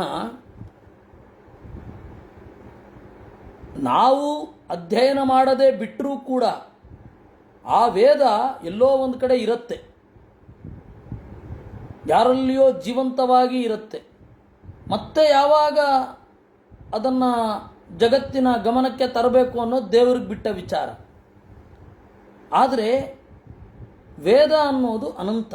ಅದಕ್ಕೆ ಹೇಳಿದ್ರು ದುಷ್ಪಾರೆ, ಕೊನೆ ಇರದ ಶಬ್ದ ಬ್ರಹ್ಮಣಿ. ಬ್ರಹ್ಮ ಅಂದರೆ ದೊಡ್ಡದು, ಶಬ್ದ ಬ್ರಹ್ಮ ಅಂತಂದರೆ ಹಿರಿದಾದ ವೇದ. ಹಿರಿದಾದ ವೇದದಲ್ಲಿ ಚರಂತಹ ತಿರುಗಾಡ್ತಾ ಮಂತ್ರಲಿಂಗೈ ವ್ಯವಚ್ಛಿನ್ನಂ. ಮಂತ್ರಲಿಂಗ, ಮಂತ್ರ ಅಂತಂದರೆ ಅತ್ಯಂತ ಗುಟ್ಟಾದ ಮಾತುಗಳು. ಆ ಮಂತ್ರದ ಹೊರ ಕವಚದಲ್ಲಿ ಇದ್ದ ವೇದ ಅಂತನ್ನುವ ಎಲ್ಲ ಶಬ್ದಗಳಿಂದಲೂ, ವೇದದ ಎಲ್ಲ ಶಬ್ದಗಳಿಂದಲೂ ವಾಚ್ಯನಾದ ಪರಮಾತ್ಮನನ್ನು ಮನನ ಮಾಡ್ತಾ ಇದ್ರೂ ಪೂರ್ತಿಯಾಗಿ ತಿಳಿದಿಲ್ಲ. ಈ ವೇದದ ಬಗ್ಗೆ ಬಹಳ ವಿಶಿಷ್ಟವಾದ ಅಂಶಗಳನ್ನು ಆಚಾರ್ಯರು ಕೊಡ್ತಾರೆ. ವೇದೋ ವದನ್ನಪಿ ಹರಿಂ ನ ಸಮ್ಯಗ್ ವಕ್ತಿ ಕುತ್ರಚಿತ್. ವೇದ ದೇವರ ಬಗ್ಗೆ ಹೇಳುತ್ತೆ, ಆದರೆ ವೇದ ಹೇಳಿದಷ್ಟೇ ಗುಣಗಳು ದೇವರಿಗಿರೋದಲ್ಲ. ವೇದೋ ವದನ್ನಪಿ ಹರಿಂ ನ ಸಮ್ಯಗ್ ವಕ್ತಿ ಕುತ್ರಚಿತ್ ನಾರೋಹಯತಿ ಅನುಭವ ಅಪ್ರಸಿದ್ಧ ಸ್ವರೂಪತಃ. ಕೆಲವೊಂದು ವೇದ ಹೇಳಿದ ಅನುಭವಕ್ಕೆ ಬರೋಲ್ಲ. ಕಾರಣ ಏನು ಅಂದರೆ ಆ ಜಗತ್ತೇ ನಮಗೆ ಅಪ್ರಸಿದ್ಧ ಆಗಿರುತ್ತೆ, ಅಪರಿಚಿತ ಆಗಿರುತ್ತೆ. ನಾವು ಆ ವೇದದ ಎತ್ತರಕ್ಕೆ ಏರಬೇಕು. ವೇದವನ್ನು ನಮ್ಮ ಎತ್ತರಕ್ಕೆ ಜಗ್ಗಿಸಿಕೊಳ್ಳುವುದಲ್ಲ, ವೇದದ ಎತ್ತರಕ್ಕೆ ನಾವು ಹೋಗಬೇಕು. ತಥಾಪ್ಯನುಭವಾರೋಹ ಪ್ರಸನ್ನೇ ಕೇಚವೇ ಭವೇತ್. ವೇದದಲ್ಲಿ ಹೇಳಿದ್ದು ನಮಗೆ ಅನುಭವಕ್ಕೆ ಬರೋಲ್ಲ. ವೇದದಲ್ಲಿ ಬರುವ ಅನ್ನ ಅನ್ನುವ ಕಾನ್ಸೆಪ್ಟು ಅದು ಬಹಳ ಗುದ್ದಾಡಿದ ಮೇಲೆ ಅರ್ಥ ಆಗುವಂಥದ್ದು. ಅಂದರೆ ನೀವು ಲೆಕ್ಸಿಕನ್ ಮೀನಿಂಗ್ ಇಟ್ಕೊಂಡ್ರೆ ಆಗಲ್ಲ, ಅದಕ್ಕೆ ಧ್ಯಾನಮಗ್ನರಾಗಬೇಕಾಗತ್ತೆ. ವೇದದ ಅನ್ನ, ಋತ, ಸತ್ಯ, ಈ ಕಾನ್ಸೆಪ್ಟೆಲ್ಲ ಇದೆ. ವಜ್ರ ಅಂತಂದ ಕೂಡಲೇ ಇಂದ್ರನ ಆಯುಧ ಅಂತ ತಲೆಗೆ ಬಂದ್ಬಿಡುತ್ತೆ. ವೃತ್ರ, ಇದೆಲ್ಲ ಕಾನ್ಸೆಪ್ಟ್. ಇದು ಅಗ್ನಿ, ಉಷೆ, ಇವುಗಳೆಲ್ಲ ಕಾನ್ಸೆಪ್ಟು. ಇದನ್ನು ಅರ್ಥ ಮಾಡಿಕೊಳ್ಳಿಕ್ಕೆ ಬಹಳ ಕಷ್ಟ ಇದೆ. ಬಹಳ ಕಾಲ ಚರ್ನೌಟ್ ಮಾಡಬೇಕು, ಆವಾಗ ಒಂದು ಸ್ವಲ್ಪ ಅರ್ಥ ಆದ ಹಾಗೆ ಆಗತ್ತೆ. ಈ ವೇದವನ್ನು ಅದು ಅಧ್ಯಯನ ಮಾಡಬೇಕ್ರಿ, ಅಷ್ಟೇ ಮಾಡ್ತಾ ಇರಬೇಕು. ಅದು ಬಿಟ್ಟು ಬೇರೆ ದಾರಿಯೇ ಇಲ್ಲ. ಚಿಂತನೆ ಮಾಡ್ತಾ ಇರಬೇಕು. ಯಾವತ್ತು ಕೊನೆಗೊಳ್ಳುತ್ತೆ? ನಿಮ್ಮದು ಓದಿ ಯಾವಾಗ ಮುಗಿಯುತ್ತೆ? ಇಲ್ಲ. ನಮಗೆ ಈ ಗ್ರಂಥ ಇನ್ನೂ ಅನೇಕ ಧ್ವನಿಗಳನ್ನು ಹೊರಡಿಸೋಲ್ಲ ಅಂದರೆ ಒಂದೋ ಅದು ಗ್ರಂಥದ ಮಿತಿ, ಒಂದೋ ನಮ್ಮ ಮಿತಿ. ವೇದದ್ದಾಗಬೇಕಾದ್ರೆ ನಮ್ಮ ಮಿತಿ. ಇವಾಗ ಲೌಕಿಕ ಗ್ರಂಥಗಳು ಅನೇಕ ಉಂಟು, ಅವುಗಳ ಮಿತಿಯೇ ಅಷ್ಟು. ಇನ್ನೇನಿದೆ ತಿಳ್ಕೊಳ್ಳೋದು? ಆದರೆ ವೈದಿಕ ಗ್ರಂಥಗಳು ಕೆಲವಿರ್ತದೆ, ಅವುಗಳಲ್ಲಿರೋದು ನಮ್ಮ ಮಿತಿ. ಅದೇನು ಗೊತ್ತು ನಿಮಗೆ? ನಮಗಿಂತ ಚೆನ್ನಾಗಿ ಓದಿದವರು, ನಮಗಿಂತ ಅನುಭಾವಿಗಳು, ನಮಗಿಂತ ಎತ್ತರದವರಿಗೆ ಹೊಸ ಹೊಳಹು ಅದರಿಂದ ಮೂಡುತ್ತಲ್ಲ, ಆದ್ದರಿಂದಾಗಿ ಅದು ಗೊತ್ತು. ವೇದದಲ್ಲಿ ಆಗಲಿ ಅಥವಾ ಈ ಗ್ರಂಥದಲ್ಲಿ, ನಮ್ಮಲ್ಲಿ ನೋಡಿ ಮಹಾಭಾರತದಲ್ಲಿ ಬಹಳ ಅರ್ಥ ಇದೆ. ಪಿಬತ ಭಾಗವತಂ ರತಮಾಲಯಂ, ಭಾಗವತದಲ್ಲಿ ಬಹಳ ಧ್ವನಿಗಳಿದೆ, ಅರ್ಥಗಳಿದೆ, ಪ್ರತಿಜ್ಞೆಯೇ ಉಂಟು. ಬೇರೆ ಕಡೆ ಅದರ ಸುಳಿವೂ ಇಲ್ಲ. ಏನು ಹೇಳ್ತೀರಾ ಇದನ್ನು ನೀವು? ಅಲ್ಲಿಲ್ಲ, ಅದರಿಂದಾಗಿ ಇಲ್ಲ ಅಷ್ಟೆ. ಇದ್ರೆ ಏನಾದರೂ ಹೇಳಬಹುದು, ಇಲ್ವಲ್ಲ. ಅದಕ್ಕೆ ಹೇಳಿದ್ರು, ವೇದ ಅನುಭವಕ್ಕೆ ಬರಬೇಕು ಅಂದರೆ ಭಗವಂತನ ಅನುಗ್ರಹ ಬೇಕು. ತಥಾಪ್ಯನುಭವಾರೋಹ ಪ್ರಸನ್ನೇ ಕೇತವೇ ಭವೇತ್. ಎಲ್ಲವೂ ಅನುಭವಕ್ಕೂ ಬರೋಲ್ಲ. ಪ್ರಯತ್ನ ಪಡೋದು, ದೇವರಲ್ಲಿ ಪ್ರಾರ್ಥನೆ ಮಾಡ್ತಾ ವೇದ ಓದೋದು, ಪ್ರತಿದಿವಸ ಅಧ್ಯಯನ ಮಾಡ್ತಾ ಇರಬೇಕಾದ್ರೆ ಸ್ವಲ್ಪವಾದರೂ ಅನುಭವಕ್ಕೆ ಬರಲೇಬೇಕು, ಬಂದೇ ಬರುತ್ತೆ. ಕಿಂಚಿದೇವ ಸುಸಮ್ಯಕ್ಷ ಸ್ವಯಂ ತ್ವನಭವತ್ಯಮು. ಆ ವಿಸ್ತಾರವಾದ ವೇದದಲ್ಲಿ ಒಂದು ಭಾಗವನ್ನು ಇವನು ಅನುಭವಿಸ್ತಾನೆ, ಚೆನ್ನಾಗಿಯೇ ಅನುಭವಿಸ್ತಾನೆ. ಇದು ಅಧ್ಯಯನದ ಕ್ರಮ. ಇದು ಅಧ್ಯಯನದಲ್ಲಿ ಮುಳುಗಿದಾಗ ಬರುವಂಥದ್ದು. ಸರಿ, ನಮಗೆ ಯಾವ ವೇದ ಅರ್ಥ ಆಗತ್ತೆ, ಎಷ್ಟು ವೇದ ಅರ್ಥ ಆಗತ್ತೆ, ಅದನ್ನೆಲ್ಲ ಕೇಳಲಿಕ್ಕಿಲ್ಲ. ಸರ್ವ ವೇದಾಂತ ಪ್ರತ್ಯಯಂ ಚೋದನಾದ್ಯ ಕರ್ತವ್ಯ ಅದು, ಅಥವಾ ಒಬ್ಬ ತತ್ವ ಜಿಜ್ಞಾಸು ಒಬ್ಬನ ಕರ್ತವ್ಯ ಅದು ಅಂತ ಹೇಳ್ತಾರೆ. ದೇವರ ಅನುಗ್ರಹ ಪಡಿಬೇಕಾ, ಅಧ್ಯಯನ ಮಾಡ್ತಾ ಹೋಗಬೇಕು. ಕೇಳಲಿಕ್ಕಿಲ್ಲ, ನನಗಿಂತ ಫಲ ಬಂತು, ಬರಲಿಲ್ಲ, ಬಂದಿದೆ ಅದರಿಂದಾಗಿ ಓದಲ್ಲ, ಓದಿದೆ ಅದರಿಂದಾಗಿ ಬರಲ್ಲ, ಇದು ಯಾವುದೂ ಇಲ್ಲ. ಅಧ್ಯಯನ ಮಾಡಬೇಕಷ್ಟೆ. ಇದನ್ನು ಪ್ರಭು ಸಂಹಿತ ಅಂತ. ಶಾಸ್ತ್ರ ರಾಜನ ತರಹ ಮಾಡು ಅಂದರೆ ಮಾಡು ಅಷ್ಟೇ, ಫಲ ಎಲ್ಲ ಕೇಳಬೇಡ. ಇನ್ನು ಇತಿಹಾಸಾದಿಗಳೆಲ್ಲ ಮಿತ್ರ ಸಂಹಿತ ಅಂತೆ. ಸಂಹಿತ, ಮಿತ್ರ ಸಂಹಿತ ಹೇಳಿದರೆ ಮಿತ್ರನ ತರಹ, ನೋಡು ಈ ತರಹ ಇದೆ, ಜಗತ್ತಿನ ನಡೆ ಹೀಗೆ, ಇಷ್ಟು ವರ್ಷಕ್ಕೊಮ್ಮೆ ಮತ್ತೆ ಟರ್ನ್ ಓವರ್ ಆಗ್ತಾ ಇರುತ್ತೆ, ಅದರಿಂದಾಗಿ ನೀನು ಹೀಗಿರಬೇಕು, ಹಿಂದೆಯೂ ಹೀಗಾಗಿತ್ತು, ಇದೇ ಮೊದಲಲ್ಲ, ನಥಿಂಗ್ ಈಸ್ ನ್ಯೂ, ಇದೇ ಮೊದಲಲ್ಲ, ಇದು ತೀರಾ ಹಳೆಯದೇ ಅಂತ ಹೇಳಿ ಮಿತ್ರನ ತರಹ ಹೇಳುವಂಥದ್ದು ಇತಿಹಾಸಾದಿಗಳು. ಇತಿಹಾಸ ಪುರಾಣ ಮೊದಲಾದವುಗಳು ಅದು ಮಿತ್ರ ಸಂಹಿತ. ಇನ್ನು ಕಾವ್ಯ ಅದು ಕಾಂತಾ ಸಂಹಿತ ಅಂತ, ಹೆಂಡತಿ ಹೇಳುವ ಹಾಗೆ. ಸೊಗಸಾದ ಮಾತಿರುತ್ತೆ, ಆರ್ಡರ್ ಇರಲ್ಲ. ಅವಾಗ ಹೆಂಡತಿ ಅಂದರೆ ಆರ್ಡರ್ ಇರ್ತಿರಲಿಲ್ಲ, ಈಗಲ್ಲ. ಈ ಹಿನ್ನೆಲೆಯಲ್ಲಿ ನಮಗೆ ಸ್ಫುಟವಾಗಿ 3 ತರಹದ ಗ್ರಂಥಗಳು ಅಂತ. ಅದರಲ್ಲಿ ವೇದ ಪ್ರಭು ಸಂಹಿತ ಹೀಗಿದೆ ಅಷ್ಟೇ, ಹೀಗೆ ಮಾಡಬೇಕು, ಅಧ್ಯಯನ ಮಾಡಬೇಕಷ್ಟೆ, ಅದನ್ನು ಹೇಳ್ತಾರೆ. ಅದನ್ನು ಕಿಂಚಿದೇವ ಸುಸಮ್ಯಕ್ಚ ಸ್ವಯಂ ಅನುಭವತ್ಯಮುಂ, ಸ್ವಲ್ಪ ದೇವರ ಅನುಗ್ರಹ ಆದರೆ ಅನುಭವ ಆಗುವಂತೆ ಆಗ್ತದೆ.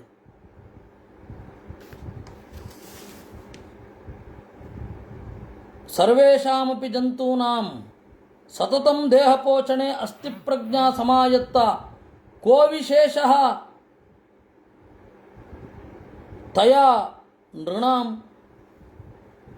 ಬದುಕೋದು ದೊಡ್ಡದಲ್ಲ. ಕಾರಣ ಏನು ಅಂತಂದರೆ, ಬದುಕೋದು ತೀರಾ ಸಹಜವಾದದ್ದು. ನಾವು ಇವತ್ತು ಟೆಕ್ನಾಲಜಿಯನ್ನು ಬಳಸ್ಕೊಂಡು ಏನು ಮಾಡ್ತಾರೆ, ಬದುಕೋದು. ಅದಕ್ಕೆ ಟೆಕ್ನಾಲಜಿಯ ಬಗ್ಗೆ ಅಷ್ಟೊಂದು ಕೊಚ್ಚಿಕೊಳ್ಳಬೇಕೇ? ಅದು ಪ್ರಿಮಿಟಿವ್, ನಾವು ಈಗ ಬಹಳ ಅಡ್ವಾನ್ಸ್ಡು. ಪ್ರಿಮಿಟಿವ್ ಆಗಿ ಅವ್ರೇನು ಮಾಡ್ತಾಯಿದ್ರು, ಈಗಲೂ ನೀವು ಅದನ್ನೇ ತಾನೇ ಮಾಡ್ತಾ ಇರೋದು. ಪ್ರಿಮಿಟಿವ್ ಆಗಿ ಪ್ರಿಮಿಟಿವ್ ಟೆಕ್ನಾಲಜಿ ಯೂಸ್ ಮಾಡುವವರು ಬದುಕ್ತಾ ಇದ್ರು, ಈಗಲೂ ಅದೇ ಮಾಡ್ತಾ ಇರೋದು. ನಾವು ಚಂದ್ರನಲ್ಲಿಗೆ ಇಳಿದು ಬಂದೆವು, ಮುಂದೇನು? ಪತ್ರಿಕಾಗೋಷ್ಠಿ ಹೋಗಿ ಮಾಡೋದು, ಹೊಡೆಯೋದೆ. ಹಸಿವು ಇನ್ನು ಮೀರಲಿಲ್ವಲ್ಲ. ಅದರಿಂದಾಗಿ ಸರ್ವೇತಾಮಪಿ ಜಂತೂನಾಂ, ಎಲ್ಲ ಜೀವರಿಗೆ ಸತತಂ ದೇಹ ಪೋಷಣೆ. ದೇಹ ಪೋಷಣೆಯಲ್ಲಿ ಪ್ರಜ್ಞಾ ಸಮಾಯತ್ತ ಅಸ್ತಿ. ಪ್ರಜ್ಞೆ ಅನ್ನೋದು ಇದೆ. ಕೋ ವಿಶೇಷ ಸ್ತಯಾನೃಣಾಂ, ಅದರಿಂದೇನು ಪ್ರಯೋಜನ? ಲಬ್ಧ್ವೇಹಾಂತೆ ಮನುಷ್ಯತ್ವಂ ಹಿತ್ವಾ ದೇಹಾದ್ಯ ಸದ್ಗ್ರಹಂ ಆತ್ಮಸೃತ್ಯ ವಿಹಾಯೇದಂ ಜೀವಾತ್ಮ ಸವಿಶಿಷ್ಯತೆ. ಹಾಗಾದರೆ ಯಾರ ಬದುಕು ಸಾರ್ಥಕ? ಯಾರು ಮನುಷ್ಯನಾಗಿ ಹುಟ್ಟಿ ದೇಹ ಮೊದಲಾದವುಗಳು ನನ್ನಿಂದ ಅಭಿನ್ನ ಅನ್ನುವ ಭ್ರಮೆಯನ್ನು ತೊರೆದು ದೇವರನ್ನು ಕುರಿತು ಭಕ್ತಿ ಮಾಡಿ ಈ ಬಂಧವನ್ನು ಸಡಿಲಿಸಿಕೊಳ್ಳೋದಿದ್ದರೆ ಆ ಜೀವನ ಸಾರ್ಥಕ. ಯದಾ ಯಸ್ಯಾನುಗೃಹ್ಣಾತಿ ಭಗವಾನ್ ಆತ್ಮಭಾವಿತಃ ಸಜಹಾತಿ ಮತಿಂ ಲೋಕೆ ವೇದೇ ಚ ಪರಿನಿಷ್ಠಿತಾಂ. ಯದಾ ಯಾವಾಗ ಆತ್ಮಭಾವಿತಃ ಭಕ್ತಿಯಿಂದ ಗಮ್ಯನಾದ ಭಗವಾನ್ ಪರಮಾತ್ಮನು ಯಸ್ಯ ಯಾರಿಗೆ ಅನುಗೃಹಾತಿ ಅನುಗ್ರಹಿಸುತ್ತಾನೋ ಸಹ ಹಾಗೆ ಅನುಗ್ರಹ ಪಡೆದವ ಲೋಕಶಾಸ್ತ್ರದಲ್ಲಿ ಲೋಕದಲ್ಲಿ ವೇದದಲ್ಲಿ ಬುದ್ಧಿಯನ್ನು ಇಡೋದಿಲ್ಲ, ಬಿಟ್ಟುಬಿಡ್ತಾನೆ. ಅಂದರೆ ಏನನ್ನೂ ಓದದವ ಧನ್ಯ. ಲೌಕಿಕ ಗ್ರಂಥವನ್ನೂ ಓದೋದರಲ್ಲಿ ಪ್ರಯೋಜನ ಇಲ್ಲ, ವೈದಿಕ ಗ್ರಂಥಗಳನ್ನು ಓದೋದ್ರಿಂದಲೂ ಪ್ರಯೋಜನ ಇಲ್ಲ ಅಂತನ್ನುವ ಧ್ವನಿ ಇಲ್ಲಿ ಬಂದ್ಬಿಡತ್ತೆ. ಇಲ್ಲಿ ತನಕ ದೇವರನ್ನು ಕೇಳಬೇಕು, ದೇವರ ಕಥೆ ಕೇಳಬೇಕು ಅಂತ ಹೇಳ್ತಾ ಇದ್ದವರು ಇದ್ದಕ್ಕಿದ್ದಾಗ ಈ ರೀತಿ ಯಾಕೆ ಹೇಳಿದ್ರು? ಅದಕ್ಕೆ ಆಚಾರ್ಯರು ವಿಸ್ತಾರವಾದ ಭಾಷ್ಯ ಬರೀತಾರೆ, ಅದನ್ನು ಓದೋಣ. ಯದಾ ತ್ವನುಭವಿ ಭೂಯಾತ್ ಶಬ್ದಮಾತ್ರಾನುರೋಧನಂ ತ್ಯಕ್ತ್ವಾ ತತಂ ವಿದು ಪ್ರಾಜ್ಞಾ ತ್ಯಕ್ತವೇದ ಇತಿ ಸ್ಮಃ. ಯಾವಾಗ ಓದಿದ ವೇದ ಕೇವಲ ಶಬ್ದ ಮಾತ್ರ ಅಲ್ಲ, ಅನುಭವದ ಪ್ರತಿಫಲನ ಆಗತ್ತೋ ಅವನು ತ್ಯಕ್ತವೇದ ಅಂತ ಕರೀತಾರೆ ಎಂದರು. ದೇವರ ಅನುಗ್ರಹ ಆದರೆ ಅವನು ವೇದವನ್ನು ತ್ಯಾಗ ಮಾಡ್ತಾನೆ ಅಂದರೆ ಅರ್ಥ ಆಯ್ತಲ್ಲ. ವೇದವನ್ನು ಕೇವಲ ಶಬ್ದರೂಪವಾಗಿ ಓದದೆ ವೇದದ ಪ್ರಮೇಯ ಅವನಿಗೆ ಅನುಭವಕ್ಕೆ ಬಂದ್ಬಿಡುತ್ತೆ, ಅದು ದೇವರ ಅನುಗ್ರಹ ಅಂತ. ಯದೈವಂ ತ್ಯಕ್ತವೇದ ಸ್ಯಾತ್ ಅಥಾಸ್ಮಾನ್ ಮುಚ್ಚತೆ ಭಯಾತ್. ಯಾರು ಹೀಗೆ ತ್ಯಕ್ತವೇದನಾಗ್ತಾನೆ ಅವನು ಸಂಸಾರದ ಭಯದಿಂದ ದೂರ ಆಗ್ತಾನೆ. ಪ್ರಾಯಸ್ತು ವೈದಿಕಾಯೇವ ರುದ್ರಾದ್ಯ ಅಪಿ ವೈ ಪುರ. ನೋಡಿ, ವೇದದಲ್ಲಿ ಹೇಳಿದ್ದು ವೇದದ ನೆರವಿಲ್ಲದೆ ಯಾರ ಅನುಭವಕ್ಕೂ ಬರೋದಿಲ್ಲ. ಈವನ್ ರುದ್ರಾದಿಗಳು ಕೂಡ ವೈದಿಕರೇ. ಅಂದರೆ ಯಾವ ಲೆವೆಲ್ಗೆ ಹೋಯ್ತು ಗೊತ್ತಲ್ಲ. ತ್ಯಕ್ತವೇದ ಅಂದರೆ ಬಹಳ ದೊಡ್ಡ ಲೆವೆಲ್ ಅದು. ರುದ್ರಾದಿಗಳು ಕೂಡ ವೇದದ ನೆರವಿಲ್ಲದೆ ವೇದದ ಪ್ರಮೇಯವನ್ನು ಅರ್ಥೈಸಿಕೊಳ್ಳಲಾರರು. ಆಮೇಲೆ ಅವ್ರಿಗೆ ಅನುಭವಕ್ಕೆ ಬರುತ್ತೆ. ಇದರ ಈ ಪ್ರಮೇಯದ ಗಾಢತೆಯನ್ನು ಅರ್ಥ ಮಾಡಿಕೊಳ್ಳಿ. ವೈದಿಕಸ್ತ್ಯಕ್ತವೇದಶ್ಚ ಬ್ರಹ್ಮೈವೈಕ ಪ್ರಜಾಪತಿ. ವೈದಿಕನೂ ಆಗಿ ತ್ಯಕ್ತವೇದನೂ ಆಗಿ ಇರುವ ಬ್ರಹ್ಮದೇವರೊಬ್ಬರೇ. ಏಕೆಂದರೆ ಅವರು ವೇದವನ್ನು ಓದ್ತಾರೆ, ವೇದದಲ್ಲಿ ಹೇಳಿದ್ದು ವೇದದ ಅಗತ್ಯವೇ ಇಲ್ಲದೆ ಅನುಭವಕ್ಕೂ ಬರುತ್ತೆ. ವೇದ ಬೇಡ ಅವರಿಗೆ. ದೇವರು ಹೀಗಿದ್ದಾನೆ ಅಂತಂದಕ್ಕೆ ವೇದ ಬೇಡ, ಅವ್ರಿಗೆ ಅರ್ಥ ಆಗೋಗಿರುತ್ತೆ. ಹಾಗಂತ ಹೇಳಿ ಅವರು ವೇದ ಓದಲ್ವಾ? ವೇದ ಓದ್ತಾರೆ. ವೇದ ಗರ್ಭ ಅಲ್ವಾ? ವೇದಗಳನ್ನು ತನ್ನ ಒಳಗಡೆ ಇಟ್ಟುಕೊಂಡವ ಬಂಗಾರದೊಡಲ ಹಿರಣ್ಯ. ಆ ಜ್ಞಾನ ಇದೆಯಲ್ಲ, ಛೇ, ಇದ್ಯಾವುದ್ರಿ ಇದು ಬಂಗಾರ? ದೈವಿ ವಿತ್ತ ಅನ್ನೋದು ವಿತ್ತ ಅಷ್ಟೇ. ದೈವಿಕ ವಿತ್ತ ಇದೆಯಲ್ಲ, ದೈವೋ ಎರಡು ತರಹದ ಹಣ. ಮಾನುಷ ವಿತ್ತ ಅಂತಂದರೆ ಸುವರ್ಣಾದಿಗಳು, ದೈವಿಕ ವಿತ್ತ ಅಂತಂದರೆ ವಿದ್ಯೆ. ದೈವಂ ವಿತ್ತಂತು ವಿದ್ಯಾದಿಹಿ. ದೈವಿಕ ವಿತ್ತ ಅಂತನ್ನೋದು ವಿದ್ಯೆ. ಯಾಕೆ ಅಂದರೆ ಈ ವಿದ್ಯೆ ಜನ್ಮ ಜನ್ಮಾಂತರಗಳಲ್ಲಿ ಇರುತ್ತದೆ ಅಂತ.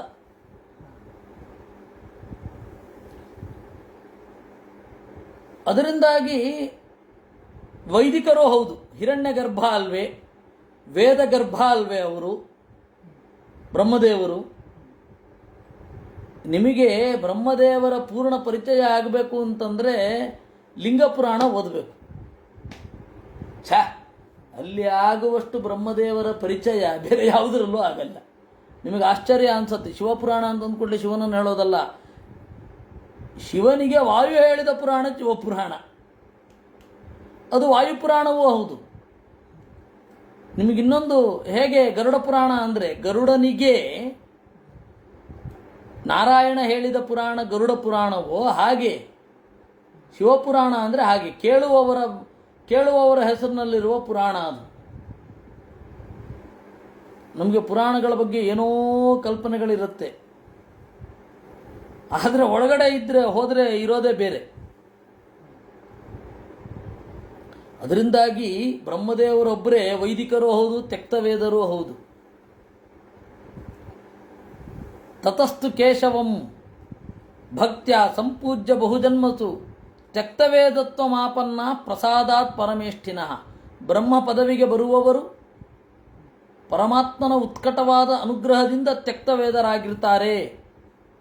ಇದು ಅಧ್ಯಾತ್ಮ ಮಹಾಸಂಹಿತ ಅನ್ನುವ ಗ್ರಂಥದಲ್ಲಿ ಇದೆ. ಕೇವಲಂ ವೇದ ಶಬ್ದೇನ ಜಾನನ್ ವೈದಿಕ ಉಚ್ಯತೆ ವೇದಂ ವಿನಾಪ್ಯನುಭವಾತ್ ಜಾನನ್ಸ್ತು ತ್ಯಕ್ತ ವೈದಿಕ ಇತ್ಯಧ್ಯಾತ್ಮೆ. ವೇದ ಹೇಳಿದ ಮೇಲೆ ಆ ಪ್ರಮೇಯವನ್ನು ಅರ್ಥ ಮಾಡಿಕೊಳ್ಳುವವ ವೈದಿಕ. ವೇದ ಇಲ್ಲದೆಯೇ ಆ ಪ್ರಮೇಯವನ್ನು ಅರ್ಥ ಮಾಡಿಕೊಳ್ಳುವವ ತ್ಯಕ್ತ ವೈದಿಕ. ವೇದ ಬಿಟ್ಟವನು ಅಂತ ಅರ್ಥ ಅಲ್ಲ.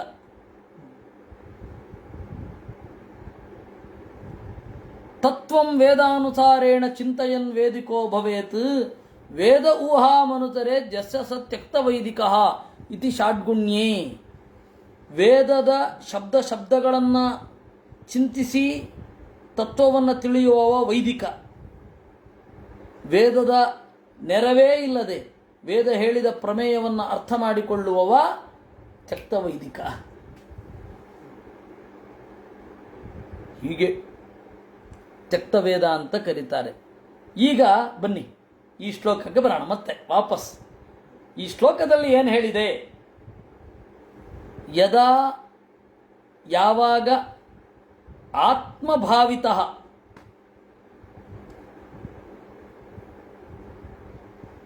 ಸ್ವರೂಪ ಪ್ರಜ್ಞೆಯಿಂದ ಪೂಜಿಸಲ್ಪಟ್ಟ ಭಗವಾನ್ ನಾರಾಯಣನು ಯಸ್ಯ ಯಾರಿಗೆ ಅನುಗೃಹಾತಿ ಒಲುಮೆ ತೋರುತ್ತಾನೋ, ಯಾರಲ್ಲಿ ಉತ್ಕಟವಾದ ಅನುಗ್ರಹ ಮಾಡ್ತಾನೋ ಸಹ ಅವನು ಲೋಕೆ ಲೌಕಿಕ ಗ್ರಂಥಗಳಲ್ಲಿ, ವೇದೆ ವೈದಿಕ ಗ್ರಂಥಗಳಲ್ಲಿ ಪರಿನಿಷ್ಠಿತಾಂ ತೊಡಗಿರುವ, ಲೌಕಿಕ ಗ್ರಂಥ ಮತ್ತು ವೈದಿಕ ಗ್ರಂಥಗಳನ್ನು ಅವಲಂಬಿಸಿರುವ ಮತಿಂ ಜಹಾತಿ ಬುದ್ಧಿಯನ್ನು ಬಿಡುತ್ತಾನೆ. ಈ ಲಕ್ಷಣ ಯಾರಿಗಿರೋದು? ಬ್ರಹ್ಮದೇವರಿಗೂ ಮಾತ್ರ ಇರೋದು. ಯಾಕೆ? ಬ್ರಹ್ಮದೇವರಿಗೆ ವೇದದ ನೆರವೇ ಇಲ್ಲದೆ ವೇದೋಕ್ತವಾದ ಪ್ರಮೇಯ ಅರ್ಥ ಆಗತ್ತೆ. ನಮಗೆ ವೇದ ಓದಿದರೆ ಆ ಶಬ್ದವನ್ನು ಅನುಸರಿಸಿ ಪ್ರಮೇಯ ಅರ್ಥ ಆಗತ್ತೆ. ಅದು ಗುದ್ದಾಡಬೇಕು ಬಹಳ. ಅದರಿಂದಾಗಿ ರುದ್ರದೇವರಿಂದ ಹಿಡಿದು ಸಾಧನೆ ಮಾಡುವ ಸಾಮಾನ್ಯ ಜೀವರ ತನಕ ಎಲ್ಲರೂ ವೈದಿಕರೇ, ಸಾತ್ವಿಕರು. ಇನ್ನು ಬ್ರಹ್ಮದೇವರೊಬ್ಬರೇ ತ್ಯಕ್ತ ವೈದಿಕರು. ಈ ಶ್ಲೋಕದ ಲಕ್ಷಣ ಪೂರ್ತಿಯಾಗಿ ಅನ್ವಯ ಆಗೋದು ಬ್ರಹ್ಮದೇವರಿಗೂ ಮಾತ್ರ, ಬೇರೆ ಯಾರಿಗೂ ಅನ್ವಯ ಆಗಲ್ಲ. ಆಚಾರ್ಯರು ಒಂದೊಮ್ಮೆ ಬಂದು ಇದನ್ನು ಹೇಳದಿರುತ್ತಿದ್ದರೆ ವೇದ ಓದೋದು ತಪ್ಪು ಅಂತ ಭ್ರಮೆ ಬಂದ್ಬಿಡ್ತಾ ಇತ್ತು. ಅಲ್ಲ, ಈಗಲೂ ನಮ್ಮ ಪಂಡಿತರಿಗೆ ಅದಿದೆ, ಇಲ್ಲ ಅನ್ನಲ್ಲ ನಾನು. ವೇದ ಯಾರಾದರೂ ಓದೋದೆ? ವೇದ ಓದೋದಾಗಿದ್ದಿದ್ರೆ ನಮ್ಮ ಪೂರ್ವಜರೆಲ್ಲ ಬರಿತಾ ಇದ್ರೇನು? ಬರಿತಾ ಇರಲಿಲ್ಲೇನು? ಶ್ರೀನಿವಾಸತೀರ್ಥರು ಬರೆದಿದ್ದಾರೇನು ವೇದಕ್ಕೆ ವ್ಯಾಖ್ಯಾನ? ಅವರು ಬರೆದಿದ್ದಾರೇನು? ಇವರು ಬರೆದಿದ್ದಾರೇನು? ಯಾರೂ ಬರೆದಿಲ್ಲ. ಅದರಿಂದಾಗಿ ಇದ್ದದ್ದನ್ನು ಓದ್ಕೊಂಡು ಹೋಗ್ತಾ ಇರಿಂದ ವೇದ ಎಲ್ಲ ಆಗಬೇಕು. ನನಗೆ ಒಬ್ಬರು ತಮಾಷೆ ಮಾಡಿದರು. ನೋಡಪ್ಪ, ಸ್ವಾಮಿಗಳು ನಿನಗೆ ಗೌರವಿಸಬೇಕು ಅಂತಂದರೆ ತರ್ಕ ಓದಿದ್ರೆ ಸಾಕು, ವೇದ ಯಾಕೆ ಓದ್ತಿ? ಸ್ವಾಮಿಗಳಿಗೆ ವಿದ್ವಾಂಸ ಅಂತ ಭಾವನೆ ಬರಬೇಕಾದ್ರೆ ನಿಮ್ಗೆ ತರ್ಕಶಾಸ್ತ್ರ ಇದ್ದರೆ ಆಯಿತು, ಸ್ವಾಮಿಗಳು ವಿದ್ವಾಂಸ ಅಂತ ಅನ್ಕೋತಾರೆ.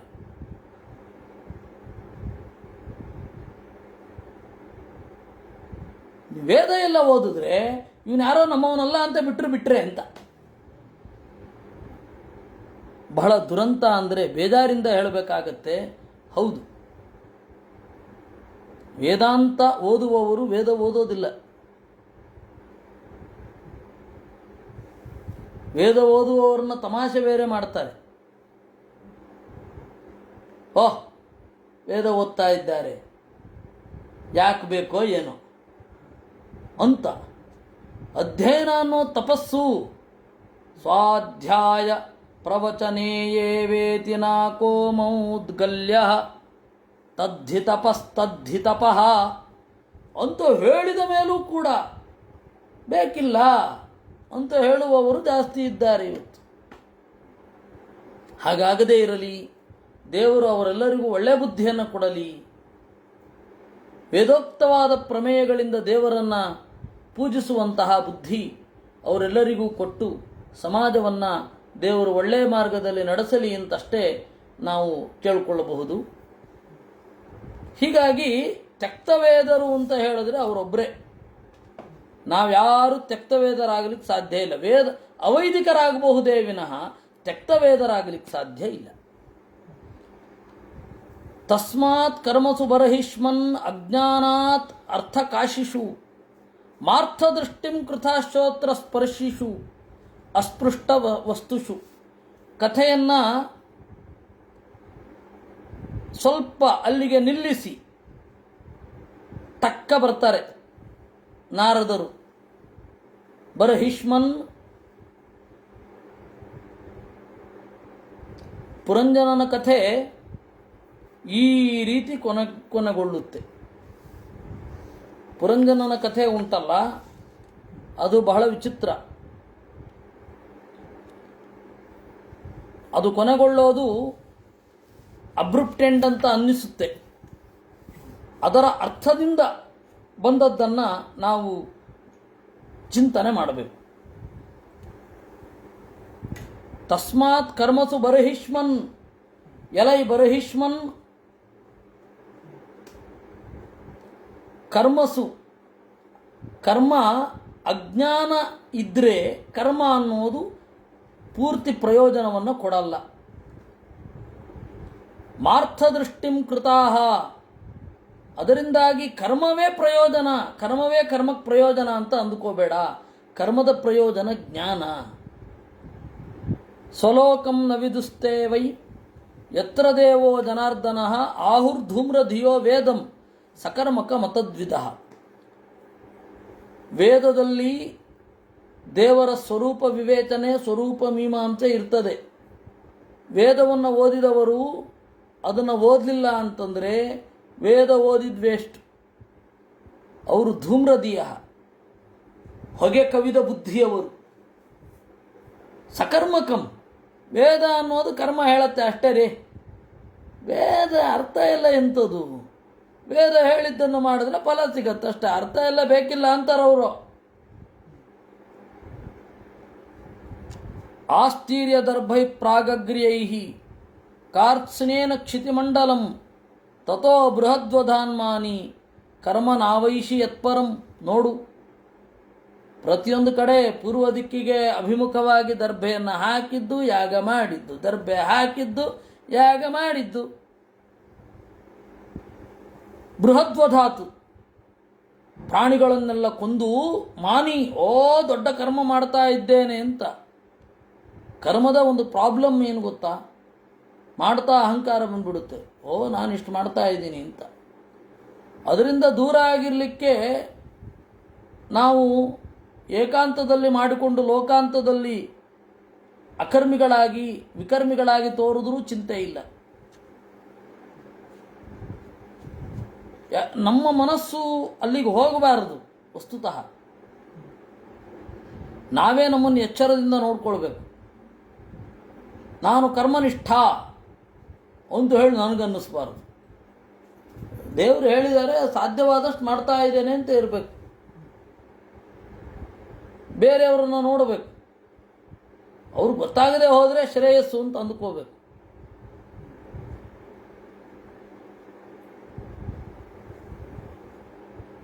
ನೀನು ಅದರ ಮಾನಿ, ನಾನು ಕರ್ಮವನ್ನು ಮಾಡ್ತಾ ಇದ್ದೇನೆ ಎನ್ನುವ ಹಮ್ಮಿನಿಂದ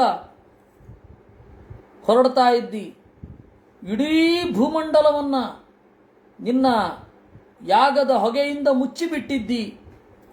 ತತ್ಪರಂ ನಾವೈಷಿ, ಆ ಕರ್ಮದ ಆಚೆಗಿರೋದು ಗೊತ್ತಾಗ್ತಾ ಇಲ್ವಾ ನಿನಗೆ? ತತ್ಕರ್ಮ ಹರಿತೋಷಂ ಯತ್ ಸಾವಿದ್ಯಾ ತನ್ಮತಿರ್ಯಯ ಹರಿರ್ದೇಹಭೃತಾಮಾತ್ಮ ಸ್ವಯಂ ಪ್ರಕೃತಿರೀಶ್ವರ. ತತ್ಕರ್ಮ ಹರಿತೋಚಂ,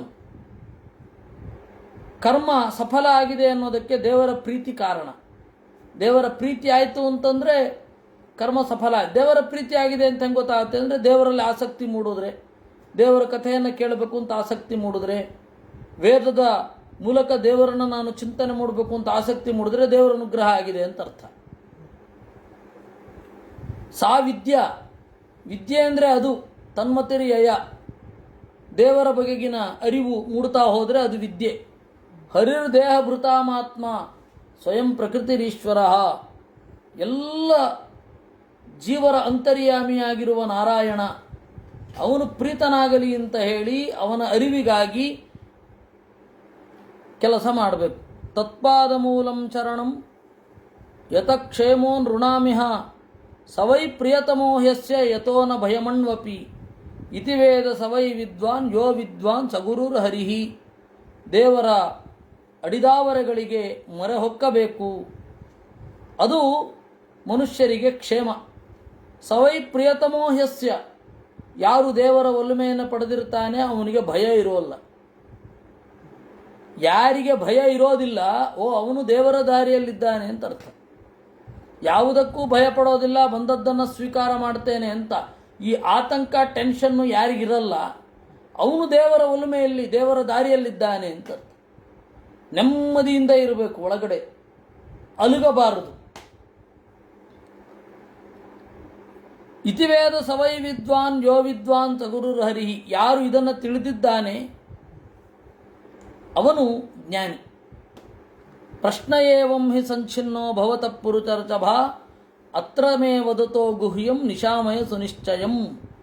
ಅದರಿಂದ ಈ ರೀತಿ ನೀನು ಕೇಳಿದ ಪ್ರಶ್ನೆಗೆ ಉತ್ತರ ಕೊಟ್ಟಾಯಿತು. ಇಲ್ಲಿ ಒಂದು ಸಂಗತಿಯನ್ನು ಹೇಳ್ತೇನೆ, ನೀನು ಕೇಳಬೇಕು ಅಂತ. ಅದನ್ನು ನಾವು ನಾಳೆ ನೋಡೋದಾಗ್ತದೆ. ಇಲ್ಲಿ ಮುಂದೆ ಒಂದು ದೊಡ್ಡ ಛಂದಸ್ಸಿನ ಶ್ಲೋಕ ಉಂಟು, ಅತಿಜಗತಿ ಛಂದಸ್ಸು. ಆಮೇಲೆ ಗದ್ಯ ಉಂಟು, 4ನೇ ಸ್ಕಂಧದಲ್ಲಿಯೂ ಬರುವ ಅಪರೂಪದ ಗದ್ಯ. ಅದನ್ನು ನಾವು ನಾಳೆ ನೋಡೋಣ. ನಾಳೆ ಯಥಾಪ್ರಕಾರ ಬೆಳಗ್ಗೆ 11ರಿಂದ 12 ಮಹಾಭಾರತ ಉದ್ಯೋಗ ಪರ್ವ ಇರುತ್ತೆ, ಚಿಂತನೆ. ಅದಕ್ಕೆ ಬನ್ನಿ. ಯಥಾಪ್ರಕಾರ ಸಂಜೆ ನಡೆಯುತ್ತೆ, ಭಾಗವತ ನಡೆಯುತ್ತೆ. ಕೃಷ್ಣಾರ್ಪಣ.